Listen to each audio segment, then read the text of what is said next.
It was a typical Tuesday afternoon in the small, quiet suburban neighborhood of Maplewood. The sun hung low in the sky, casting an amber glow over the tree-lined streets.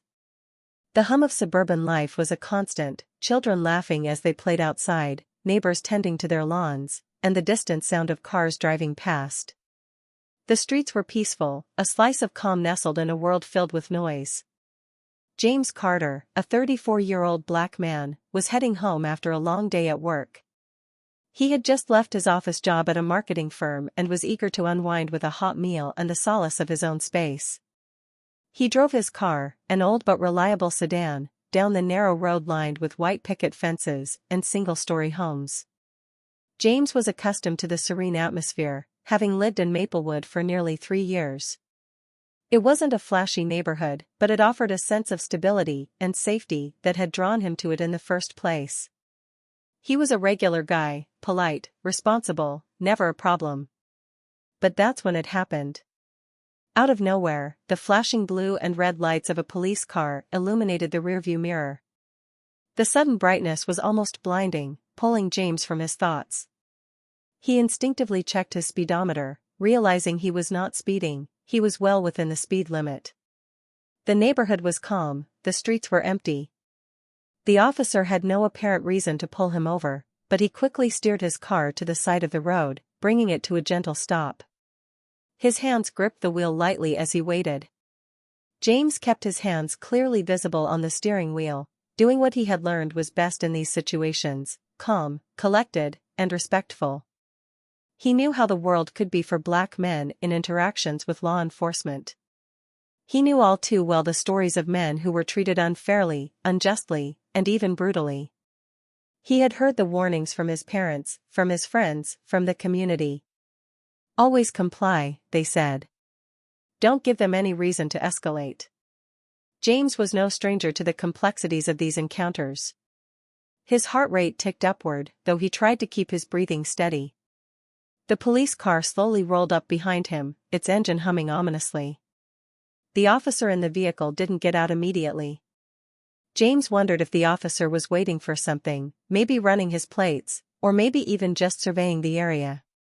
He could see the faint silhouette of the officer through the rearview mirror, and for a moment, he just sat there, staring straight ahead, wondering what was to come. The crunch of gravel underfoot broke the silence. The officer had finally emerged from his car, his uniform crisply pressed, his boots heavy on the ground. James noted that the officer's movements seemed deliberate, maybe even slightly exaggerated, as if he were trying to send a message without saying anything at all. It wasn't a friendly approach. He could tell by the stiff way the officer carried himself, his posture rigid, his eyes narrowed in focus. "Good afternoon, officer," James said, his voice steady, trying to keep the tension at bay. "License and registration," the officer barked, his tone sharp and devoid of pleasantries. James didn't flinch. He simply nodded and reached for the glove compartment. As he retrieved the requested documents, he noticed the officer's gaze never left him. There was no friendly greeting or acknowledgement of his courtesy, just cold, unwavering focus. Something was off, James could feel it, like a strange weight in the air, as if the officer was looking for a reason to escalate the situation. James handed over his license and registration, offering them politely. The officer took them with a quick motion, his fingers brushing over the papers almost too aggressively, his eyes scanning the documents before glancing back up at James. "Where are you coming from?" the officer asked abruptly, a hint of suspicion creeping into his voice. James raised an eyebrow. "From work. I work in marketing downtown."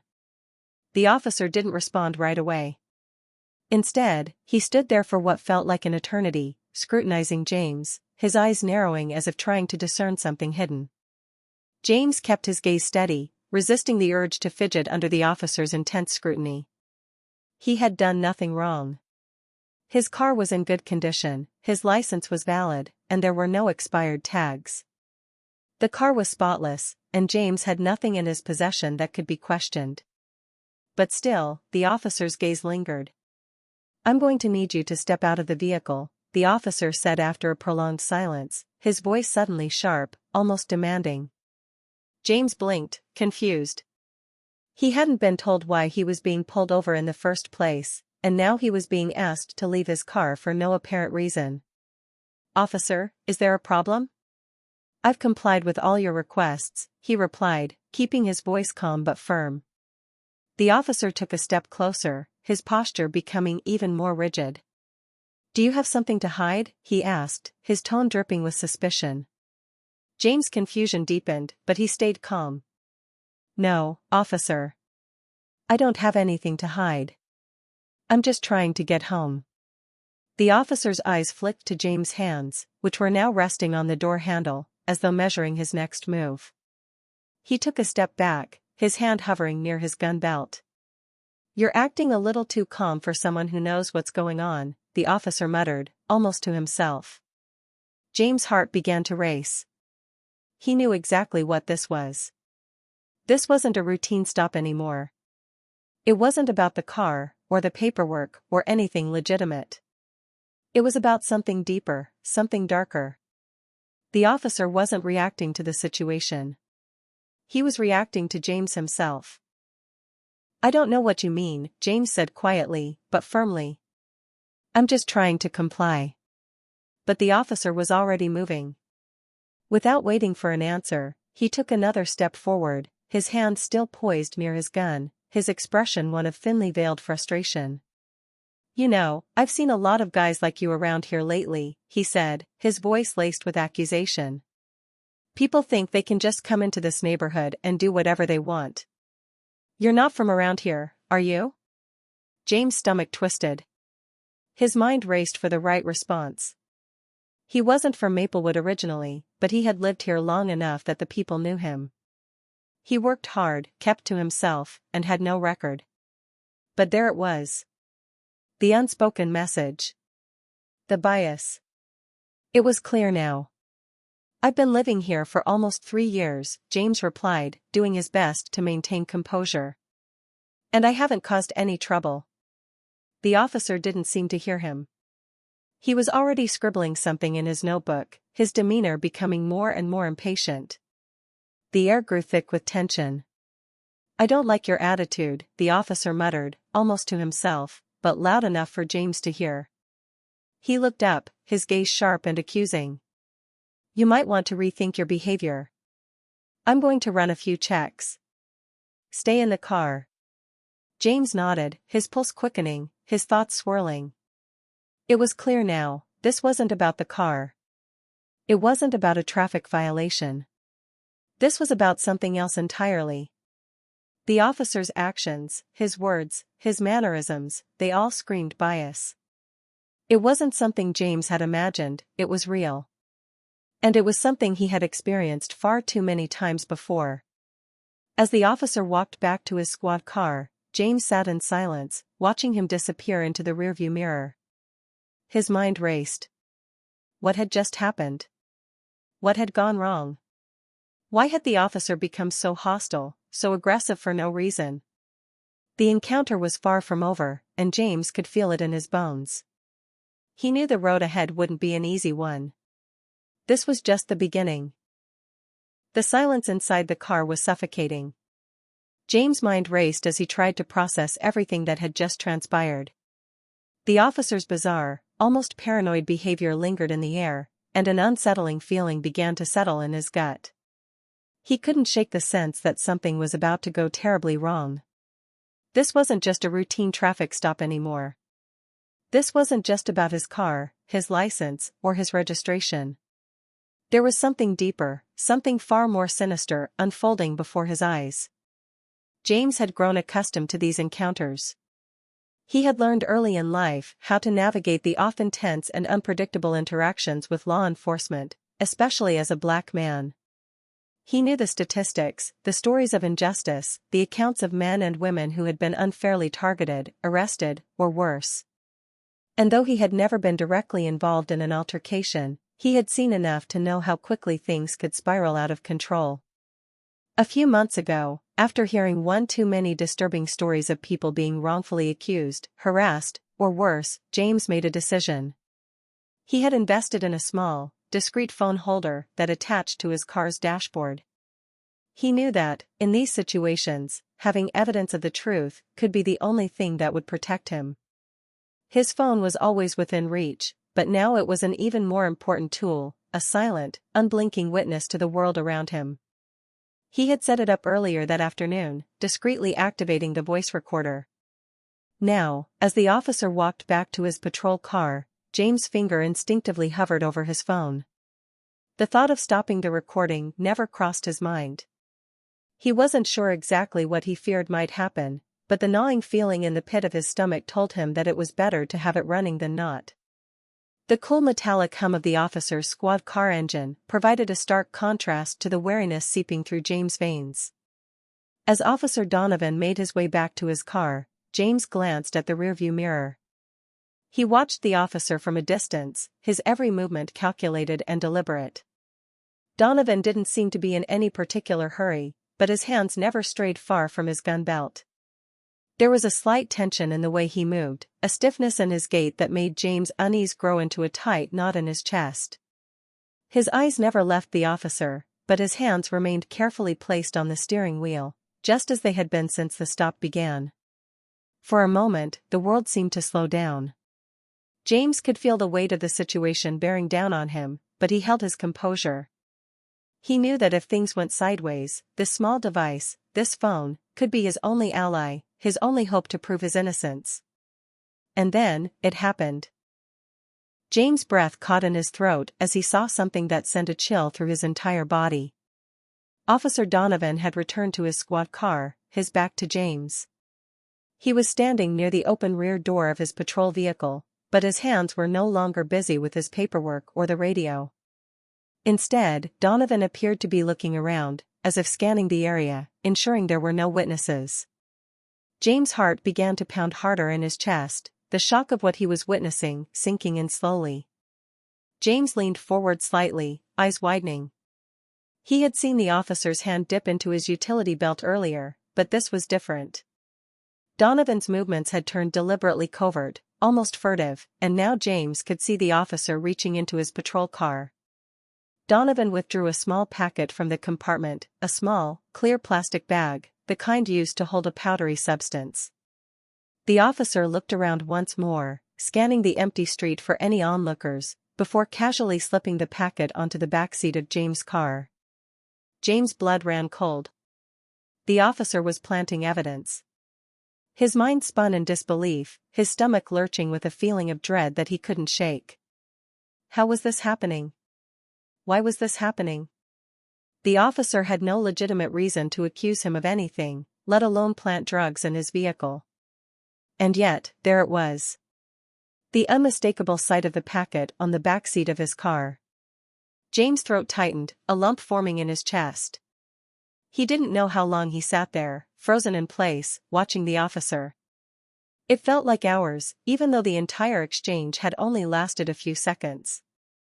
His heart hammered in his ears, drowning out the sound of the traffic, the chirping of birds, even the soft hum of his car's engine. The officer closed the door to his patrol car with a loud, deliberate thud. He turned to face James, who quickly redirected his gaze to the rearview mirror, trying to act as though nothing was amiss. But inside, panic surged. James' hands were still gripping the steering wheel, his fingers white from the tension. He wanted to speak, to confront the officer, but the overwhelming fear of escalating the situation kept him silent. He had learned that in these moments, any wrong move could be his last. The officer was already agitated, already acting suspicious, and James feared that drawing attention to what had just happened could be the spark that set everything ablaze. Instead, he focused on keeping his composure, keeping his breathing even. His mind was in overdrive. What was he supposed to do? Should he confront the officer right now, demand to know why he was planting evidence? Or was it better to remain quiet and play along, hoping that the recording on his phone would be enough to prove his innocence later? The latter seemed like the only option, and it was the most terrifying one. James glanced down at his phone, still recording. It was his only lifeline. He knew it was recording everything, every word, every action, every moment of this exchange. The problem was, he wasn't sure what to do with the information. How could he get out of this situation without making things worse? How could he protect himself? "Sir, I'm going to need you to step out of the vehicle," Officer Donovan called, his voice now calm, but cold. James took a deep breath, his voice steady as he replied, "I'm just trying to cooperate, officer. I've already shown you my documents. Is there a problem?" Officer Donovan didn't answer immediately. He only approached the car, his eyes still scanning James' face, with an intensity that sent shivers down his spine. As Donovan reached for the door handle, James knew his options were dwindling. He could feel the weight of the officer's presence like an impending storm, and all he could do was pray that his phone, the recording, would serve as his shield. As Donovan opened the door and motioned for James to step out, the chill of fear tightened around his chest, but he kept his composure. His hands were still on the wheel, but his thoughts were elsewhere. What would the officer do next? Would he accuse James of something he hadn't done, using the planted evidence as his justification? But before he could act, before he could even move, James remembered one crucial fact: he had the proof. And no matter what the officer did from here on out, he had the secret recording. It was his only defense against the dangerous game Officer Donovan was playing. Now, the question was no longer about what would happen next, it was about how James could use this evidence to save himself. The tension in the air thickened as Officer Donovan slowly approached James' car. Every step the officer took felt deliberate, as if measured to make James feel like prey, caught in a carefully constructed trap. His heart pounded against his chest like a drum, his breath coming in shallow, controlled bursts. James knew something was about to happen, he could feel it. As Donovan came within a few feet of the car, he paused, his eyes scanning James with an unnerving intensity. The moment seemed to stretch longer than it should have, the seconds bleeding into one another. The officer's mouth opened to speak, but before he could say a word, James' mind was filled with the memory of what he had just seen, the officer planting the small packet in his car. The unmistakable sight of it, the officer's furtive movements, his glances to ensure there were no witnesses. The packet had been discreetly placed on the back seat of the car, and now James realized that Donovan was about to discover it. And then, in an instant, everything fell into place. Officer Donovan's expression shifted into one of mock surprise. His face contorted into an exaggerated frown, and he jerked open the door to James' car with an almost theatrical flourish. "Looks like we've got a problem here," Donovan said, his voice full of feigned disbelief. He pointed toward the back seat of the car, where the small packet was now clearly visible. James' stomach dropped, and the overwhelming shock of the moment nearly paralyzed him. The packet was exactly where he had seen the officer place it only moments ago. He had to fight the urge to shout, to confront Donovan right there and then, but his mind knew better. He had to stay calm. He had to think. His phone was still recording, and that was his only lifeline. "Officer, that's not mine," James said, his voice calm, but there was an edge to it now. "That packet wasn't there when I got in the car. You planted it." Donovan didn't flinch. He didn't even look surprised at James' protest. In fact, the officer seemed to have anticipated it, as though he had prepared himself for this exact moment. "Don't lie to me," Donovan snapped, his tone growing more hostile. "This is what I get for trying to help you, for giving you the benefit of the doubt. You think I don't know what's going on here? I've seen your type before." James felt his blood run cold. The officer's words weren't just an accusation, they were a condemnation. Donovan wasn't even listening to his protests. He had already made up his mind. James was guilty, and there was nothing he could do to change that. Before James could even attempt to explain himself, Officer Donovan reached for his radio and spoke in clipped, professional tones. "This is Officer Donovan. I have a suspect in possession of illegal substances. I need backup at my location for arrest." James' mind raced as the officer's words filled the air. His voice was steady and practiced, but the reality of the situation hit him hard. The officer was framing him. He had planted the evidence, and now he was making false charges. The whole thing was a setup, a dangerous game, and James was the pawn caught in it. Please, you have to listen to me. James pleaded, his voice rising. I didn't do anything. I'm being framed. But Donovan ignored him. Instead, he turned back to his squad car, pulling something from his belt, a set of handcuffs. He came toward James with the same cold, methodical pace, as though he had rehearsed the moment 1,000 times. This is going to be a lot easier if you don't resist, Donovan said, the edge of authority now fully taking hold. You've been caught, and there's nothing you can do about it. As Donovan reached for James' wrist, the weight of what was happening hit him like a hammer. His mind screamed for him to move, to run, to do something, anything. But he knew that wouldn't work. It never worked. The law was not on his side. He had seen enough to know that once a false charge was made, it was nearly impossible to clear his name without a fight. James turned his face toward the officer, staring into the cold, indifferent eyes of the man who was about to take away his freedom. I don't care what you think, James said, his voice trembling, but defiant. You planted that. I'm not going to let you ruin my life. Donovan paused for just a moment, as if considering James' words, but then his face hardened, and without another word, he snapped the handcuffs around James' wrists. The cold metal bit into his skin, a stark reminder of the reality that was unfolding. Your attitude is only making this worse, Donovan said, his voice devoid of sympathy. I'm taking you in, and you can explain yourself to the judge. If you're lucky, maybe you'll get bail. James' mind was reeling. He knew this was wrong. He knew he was innocent, but no matter how loudly he protested, no one would hear him. No one would believe him. The officer's words had been calculated, and the evidence, though planted, was already stacking up against him. As Donovan began to escort him to the patrol car, James' gaze shifted to the officer's body camera. It had been active during the entire stop. James had seen it blink on when Donovan first approached his vehicle. He had been counting on that footage to prove his innocence, to show the world exactly what had happened, to document the officer's actions and the planted evidence. But now, as he looked toward the camera, a sickening realization washed over him. The officer's body camera wasn't recording anymore. James' pulse quickened.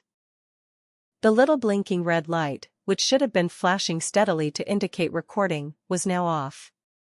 In fact, the whole camera seemed to be malfunctioning, its lens pointed away from James, as if deliberately obscured, and there was no sign of the red light that had been present just moments before. What's going on with your body cam? James demanded, his voice rising with urgency. It's not recording. You're lying, and you know it. Donovan glanced back at him, a smug expression spreading across his face.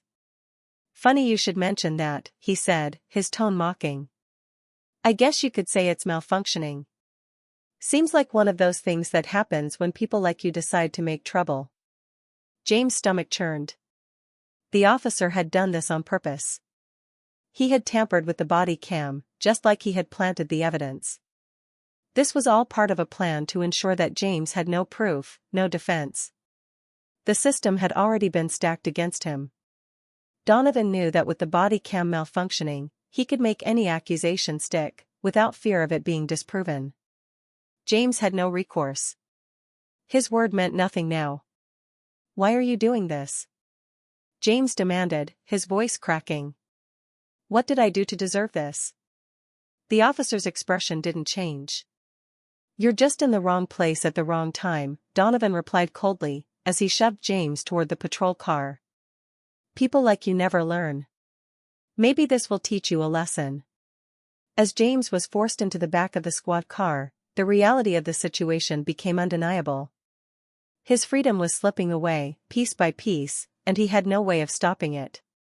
He was being arrested for a crime he didn't commit, framed by an officer who had planted the evidence and now manipulated the system to ensure his own twisted version of justice.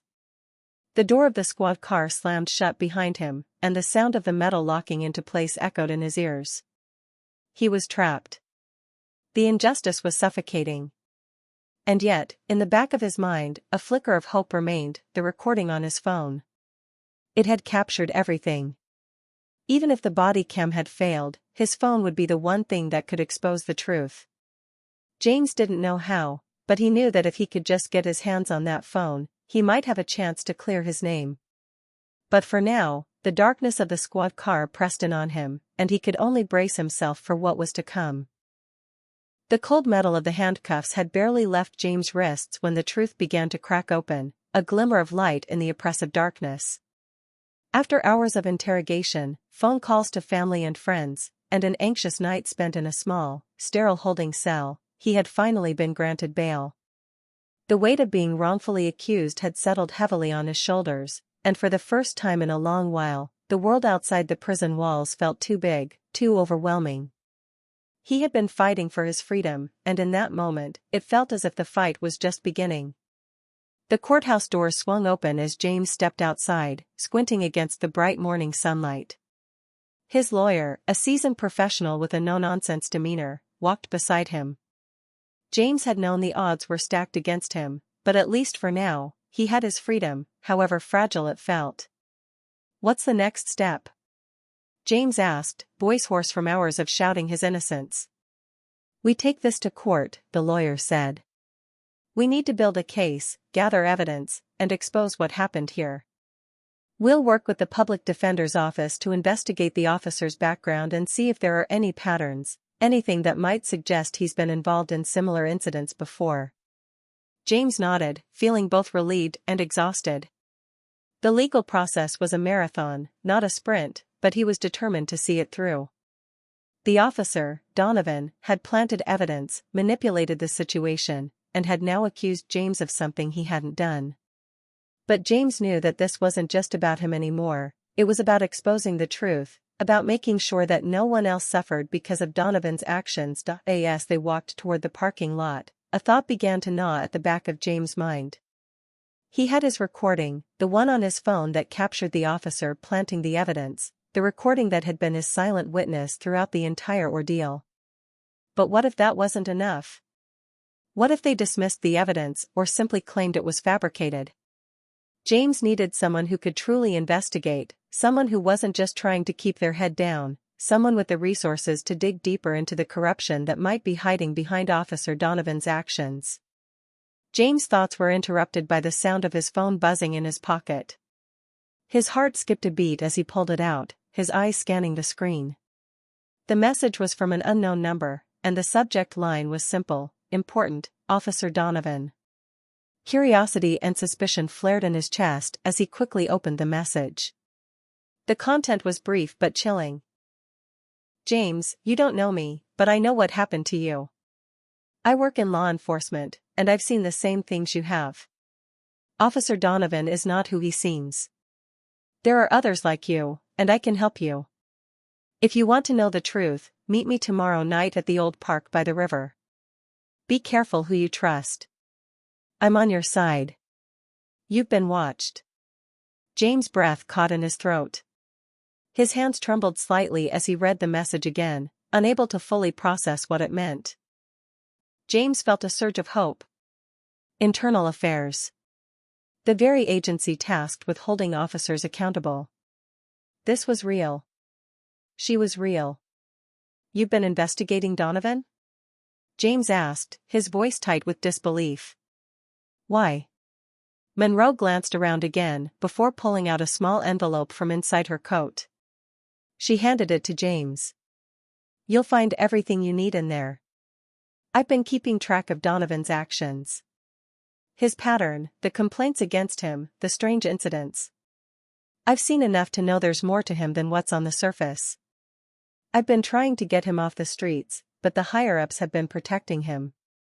And then I saw your case. The moment I heard about what happened to you, I knew it wasn't just a random act. It was planned." James' mind raced as he accepted the envelope. He carefully opened it, pulling out a series of photographs, documents, and written notes.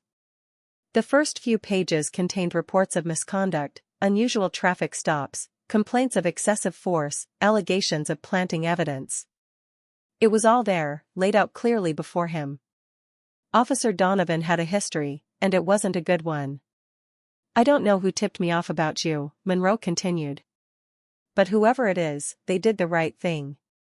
Donovan is dangerous, and we need to expose him before he hurts anyone else." James looked up from the papers, his heart pounding. "What do we do now?" Monroe's gaze softened for a moment, her eyes dark with the weight of the work ahead. "We go public. I can't do this alone. The case needs to be handed over to the right people, and we need to gather more evidence. That's why I'm here. I'm taking your case to the right channels. But we're not just talking about him planting evidence.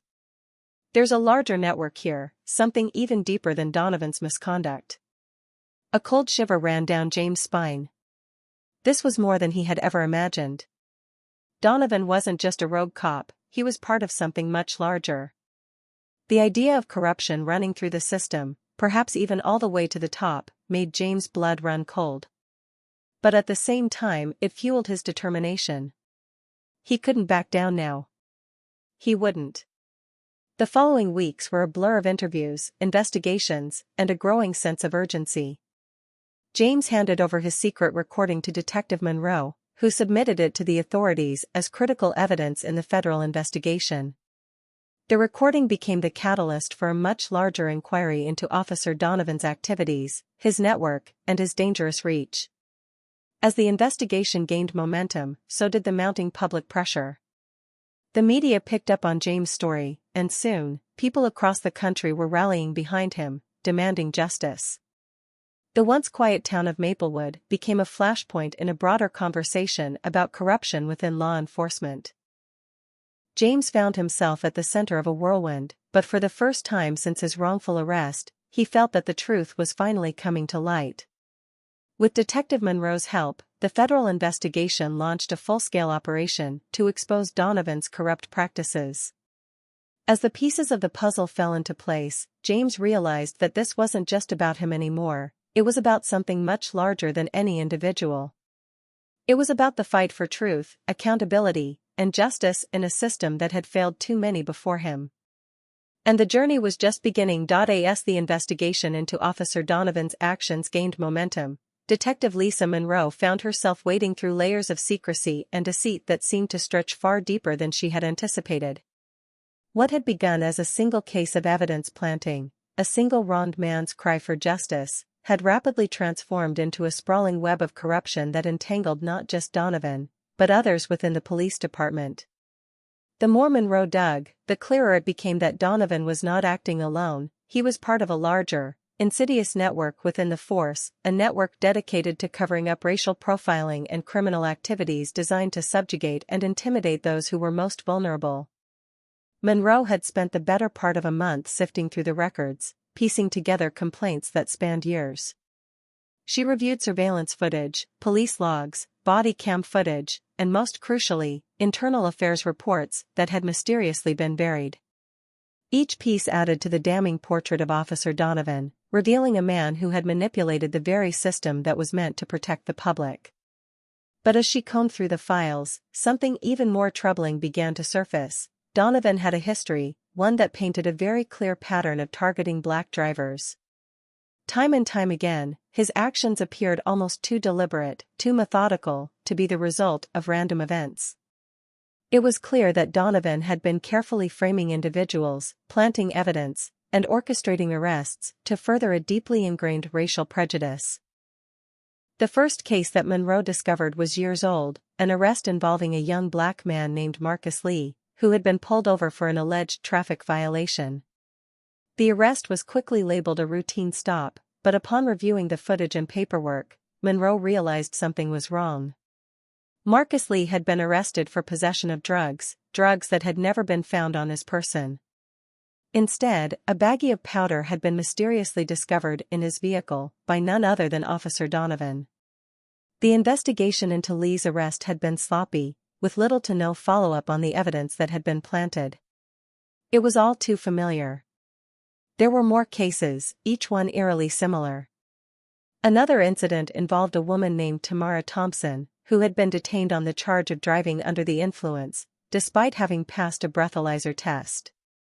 In her case, Donovan had planted a small bag of marijuana in the backseat of her car while she was in the back of his patrol vehicle, waiting for a second round of tests. Monroe's stomach churned as she continued to read through the reports, all noting the same set of suspicious circumstances surrounding Donovan's involvement. It wasn't just the acts themselves that shook Monroe to her core, it was the cover-up that followed. Complaints against Donovan had been filed repeatedly, and yet they had been swept under the rug time and time again. Colleagues, supervisors, and even higher-ranking officers had chosen to ignore, dismiss, or actively suppress any investigation into Donovan's conduct. The message was clear: Officer Donovan was untouchable, a member of an insidious, self-protecting system that shielded its own from scrutiny. As the pieces of Donovan's past began to come together, Detective Monroe found herself confronting something far more sinister than one corrupt officer. This wasn't just a rogue cop who had gone off the rails. This was a systemic issue, one that was deeply entrenched within the very core of the police department. The racial profiling, the planting of drugs, the fabricated charges, they were all part of a broader network of corruption. Monroe's next step was to start talking to others within the department. But even this felt like walking on a razor's edge. For every officer who supported her investigation, there seemed to be two more who were either complicit in the cover-up or too fearful to speak out. It became clear to her that the department was divided, torn between those who wanted to expose the truth and those who were bound by loyalty, fear, or a shared desire to protect their own. One particular officer, Detective Thomas Grayson, had worked alongside Donovan for years. Grayson was a seasoned investigator, well-liked and well-respected by his peers, but there were whispers, rumors, half-told stories of how Grayson had always turned a blind eye to Donovan's questionable actions. Monroe knew Grayson's name all too well. He had been involved in some of the earlier cases she had found, and his fingerprints were all over the cover-up. He had been the one who signed off on reports without thorough investigations, the one who had minimized the severity of the complaints against Donovan. But there was something about Grayson's behavior that didn't add up. When Monroe approached him for questioning, Grayson seemed unusually calm, almost too calm, as if he had anticipated her every move. His answers were guarded, his body language stiff, but there was something else in his eyes, a flicker of something deeper, something troubled. Monroe's instincts told her that he was hiding something. Grayson wasn't as clean as he appeared, and he knew far more than he was letting on. Monroe had learned to read people like a book, and Grayson's discomfort was a clear sign that the cracks in the system were beginning to show. "You've worked with Donovan for a long time, Detective Grayson," Monroe said, leaning in slightly. "You must know something about his actions. There's a pattern here, a very clear one. Drugs planted in vehicles, people being framed. You're a part of this, aren't you?" Grayson's face didn't betray any emotion, but Monroe saw the way his fingers tightened around the coffee cup in front of him. His silence spoke louder than any words could. "I've seen what you're getting at," Grayson said finally, his voice low and heavy. "But you don't know the whole story, Lisa. Donovan, he's not the only one. There's more going on here. This department has been rotting from the inside for years. People turn a blind eye because they're afraid of what will happen if they speak out." Monroe felt her heart skip a beat. She leaned forward, her voice firm. "What do you mean? What's going on?" Grayson hesitated for a long moment, his eyes darting nervously around the room. Finally, he spoke, his voice barely a whisper. "There are officers here, people at the top, who are involved in this. They protect Donovan because he's useful to them. They turn a blind eye to everything he does because it serves their agenda. And if you keep digging, you'll uncover things that go all the way to the top." Monroe's mind raced as Grayson's words sank in. The corruption was deeper than she had ever imagined.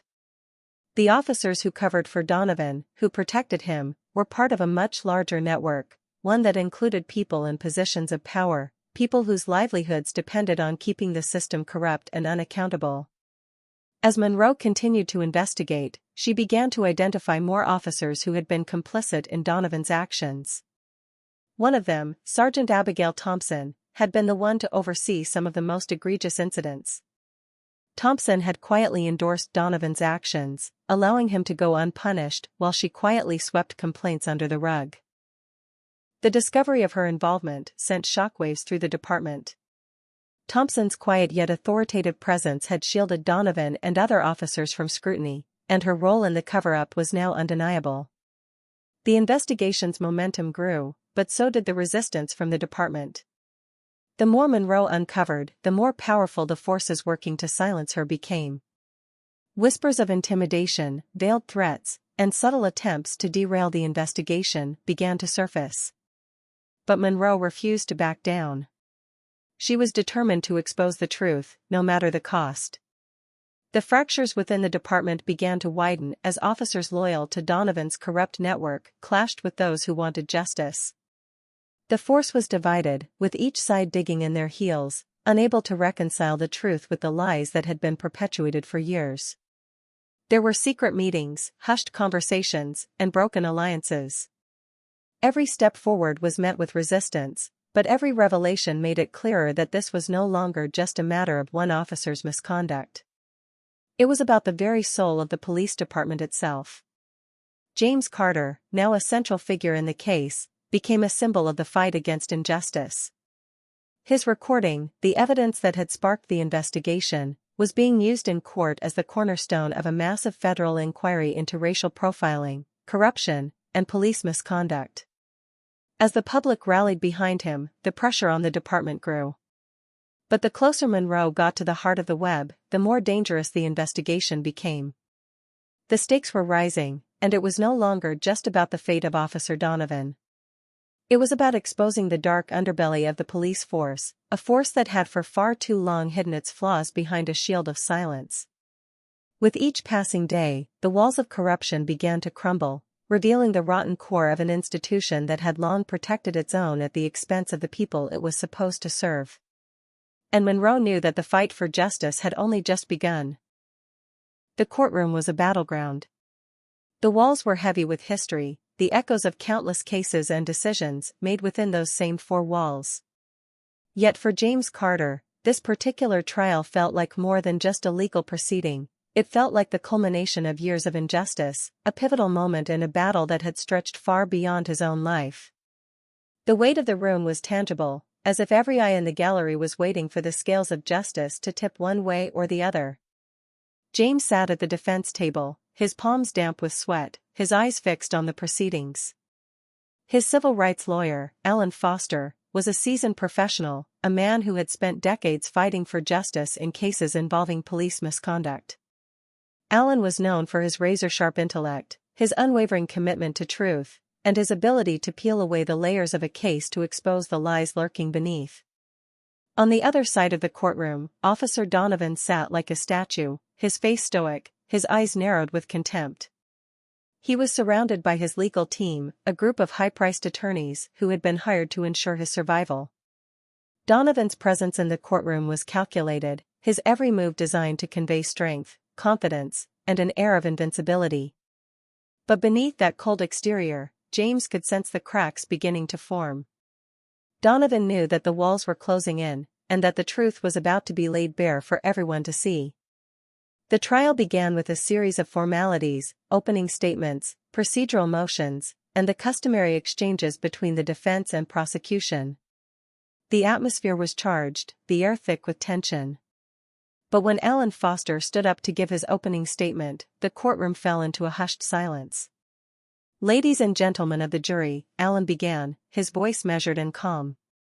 "What we are here to determine today is not just whether my client, James Carter, is guilty of a crime. No. What we are really here to examine is the truth. The truth about a police officer who, for years, has used his position of power to manipulate, to deceive, and to oppress. The truth about a system that has allowed one man to frame innocent people, to plant evidence, and to tarnish the very ideals of justice that our country is built on. And most importantly, the truth about a man, James Carter, who, through no fault of his own, found himself caught in the web of that deception." Alan's words resonated deeply with the jury, and James could see their eyes flicker with a mixture of concern and curiosity. This was not just a case about one wrongful arrest, this was about a larger, systemic issue. It was about corruption, racial profiling, and the abuse of power within law enforcement. Alan had carefully crafted his argument to focus not just on James' innocence, but on the broader implications of the case. He knew this trial could be a turning point, a chance to expose the rot within the system and fight for real change. Next, the prosecution called Officer Donovan to the stand. He took his place in the witness box, his posture rigid, his eyes scanning the courtroom with an air of superiority. Donovan's testimony was methodical, rehearsed, almost too perfect. He began by describing the events of the day he pulled James Carter over. According to Donovan, the stop had been completely routine, a standard traffic violation. He claimed that he had noticed James acting suspiciously, his behavior erratic, and that when he searched James' car, he discovered the illegal drugs in the back seat. Donovan's version of events was slick and practiced, designed to paint him as a concerned officer doing his job. His voice never wavered, his story consistent, with just enough detail to seem credible.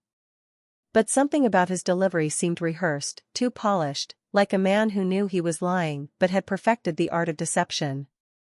The defense team had prepared for this moment. Alan Foster had already anticipated Donovan's lies, and he was ready to unravel them, piece by piece. "Officer Donovan," Alan began, his voice steady but filled with an underlying force, "you claim that James Carter was acting suspiciously during the traffic stop. Can you tell us exactly what it was about his behavior that led you to that conclusion?" Donovan shifted in his seat, a slight hesitation betraying his confidence. He seemed nervous. Fidgety. "I've seen it before. People who are hiding something." Alan leaned forward slightly, his eyes locked on Donovan. "And what exactly was it that you found in Mr. Carter's car, Officer Donovan?" Donovan smiled faintly, an air of smugness creeping into his expression. "I found a small packet of drugs in the backseat of the car. It was clearly hidden, tucked away." "Did Mr. Carter consent to a search of his vehicle?"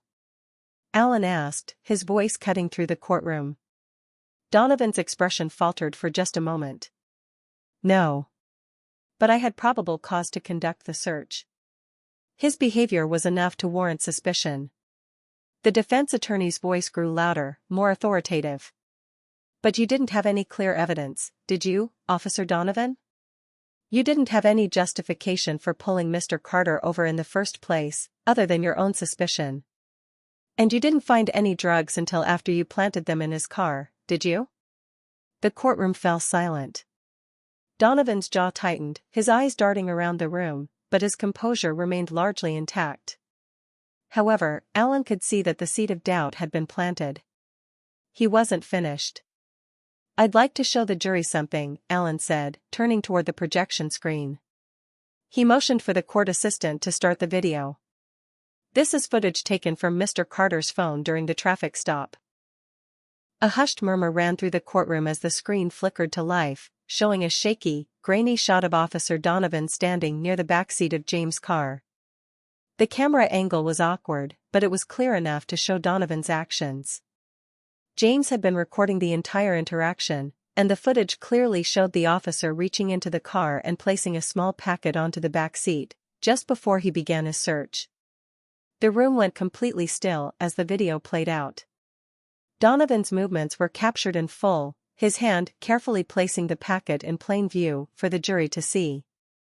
The video then shifted to show Donovan returning to the car, discovering the packet, and proceeding with the arrest.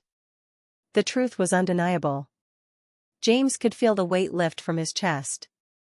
The secret recording, the silent witness to everything that had happened, was the key to unraveling Donovan's lies. It was evidence that could not be ignored, and it cast doubt on everything the officer had testified to. As the video ended, Alan turned to the jury. "You've just witnessed the truth, ladies and gentlemen. Officer Donovan's testimony, his version of events, is a complete fabrication. He planted that evidence to frame my client. This isn't just a case of a rogue officer making a mistake, this is a deliberate act of corruption. And it's not the first time he's done it." Donovan's face had gone pale. He opened his mouth to speak, but no words came out. His throat seemed to constrict, and for the first time in the trial, his facade of invincibility cracked. The video had exposed him for what he truly was, a liar, a manipulator, a man willing to use his badge as a tool to ruin the lives of innocent people. But the prosecution wasn't finished with Donovan yet. They called Detective Lisa Monroe to the stand. Monroe had been instrumental in uncovering the depth of Donovan's corruption, and she had been working tirelessly behind the scenes to expose the officer's pattern of misconduct. Monroe's testimony was a turning point. She spoke confidently, detailing the extensive investigation into Donovan's actions and the numerous cases in which he had framed individuals, particularly black drivers. She explained how the evidence in those cases had been manipulated, how complaints against Donovan had been suppressed, and how she had worked to gather testimonies from other officers and whistleblowers who had witnessed Donovan's behavior firsthand. Monroe's words were powerful. She didn't just expose Donovan, she shed light on the entire system of corruption that had allowed him to operate with impunity for so long. She spoke of the division within the police department, the pressure on officers to cover for each other, and the fear that permeated the force. Her testimony was a searing indictment of a system that had failed the very people it was meant to protect. As Monroe concluded her testimony, Alan Foster turned to the jury, his voice unwavering. What we've seen here today is a clear and irrefutable pattern of misconduct. Officer Donovan's lies, combined with the evidence presented, leave no room for doubt. My client, James Carter, is innocent. He was targeted, framed, and falsely accused by a man who was supposed to serve and protect, but instead used his badge to harm others. The courtroom was silent. The jury had seen the truth. Officer Donovan's lies had been exposed, and James' innocence was no longer in question. The scales of justice were finally beginning to tip in his favor. But as the trial drew to a close, James knew that this was just the beginning of a much larger fight. The battle against systemic corruption, racial profiling, and police misconduct was far from over. But for the first time in a long while, he felt a glimmer of hope. The truth was out, and justice was within reach. As Monroe concluded her testimony, Alan Foster turned to the jury, his voice unwavering. What we've seen here today is a clear and irrefutable pattern of misconduct. Officer Donovan's lies, combined with the evidence presented, leave no room for doubt. My client, James Carter, is innocent. He was targeted, framed, and falsely accused by a man who was supposed to serve and protect, but instead used his badge to harm others. The courtroom was silent. The jury had seen the truth. Officer Donovan's lies had been exposed, and James' innocence was no longer in question. The scales of justice were finally beginning to tip in his favor. But as the trial drew to a close, James knew that this was just the beginning of a much larger fight. The battle against systemic corruption, racial profiling, and police misconduct was far from over. But for the first time in a long while, he felt a glimmer of hope. The truth was out, and justice was within reach. Through the weeks of painful uncertainty, would justice be served? Would the truth finally prevail? Ladies and gentlemen of the jury, the foreperson began. We, the jury, find the defendant, Officer Donovan, guilty of misconduct, planting evidence, and violating the civil rights of James. The courtroom erupted into a mixture of gasps and murmurs, the tension giving way to disbelief and shock. Donovan's face drained of color as the gravity of the verdict sank in. His eyes darted around the room, but there was no escaping the reality that his actions had been exposed. He had been caught, and there was no way out. James stood up slowly, his knees shaky but strong. Alan placed a reassuring hand on his shoulder, but James' gaze was fixed on the courtroom ahead. He wasn't just a man who had been wronged anymore. He was part of something larger, a movement that sought to correct the systemic flaws that had led to his pain, and to make sure that no one else would suffer the way he had. Officer Donovan was led out of the courtroom in handcuffs, his head held low in defeat. The cameras flashed as reporters scrambled to capture the moment. For James, the sight was bittersweet. He had won, but the battle wasn't over. This was just one small victory in a larger, ongoing fight for justice and accountability. The trial had drawn national attention, and James' case had become a symbol of the struggle against police misconduct, racial profiling, and the abuse of power. The media coverage was relentless, with news outlets across the country reporting on the details of the case and the shocking revelations about Donovan's actions. But the public response was even more powerful. People from all walks of life rallied behind James, organizing protests, writing letters, and speaking out against the systemic racism that had allowed officers like Donovan to operate unchecked for so long. The aftermath of the trial was swift. The department was forced to make sweeping changes. There was no longer any room for complacency, no more tolerance for the culture of silence that had protected corrupt officers. The department's leadership, under immense public pressure, had no choice but to acknowledge its failures. An internal review was launched, and officers found to be complicit in Donovan's actions were placed under investigation. The weight of the scandal reached all the way to the top, with several senior officials resigning in the wake of the fallout. But the changes weren't just about punishing those who had perpetuated the injustice. The reforms that followed were about ensuring that something like this would never happen again. One of the first steps was the implementation of mandatory body cameras for all officers. The cameras would be used to ensure transparency and accountability during every interaction between law enforcement and the public.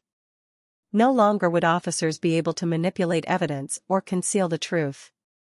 Every action would be documented, every moment captured for all to see.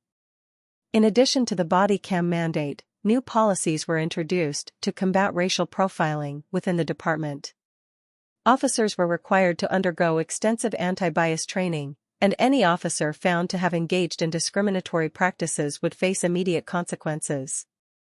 These reforms were a direct response to the public outcry, and they were seen as the beginning of a new era in policing, an era that prioritized fairness, transparency, and respect for human rights. James became an outspoken advocate for these reforms. His life, once defined by the quiet rhythms of everyday existence, was now dedicated to fighting for justice on a larger scale. He traveled the country, speaking at rallies, participating in panels, and using his platform to raise awareness about the deep-rooted issues within the criminal justice system. His message was clear: one person, one voice, could make a difference. His secret recording had changed his life forever, but it had also changed the system.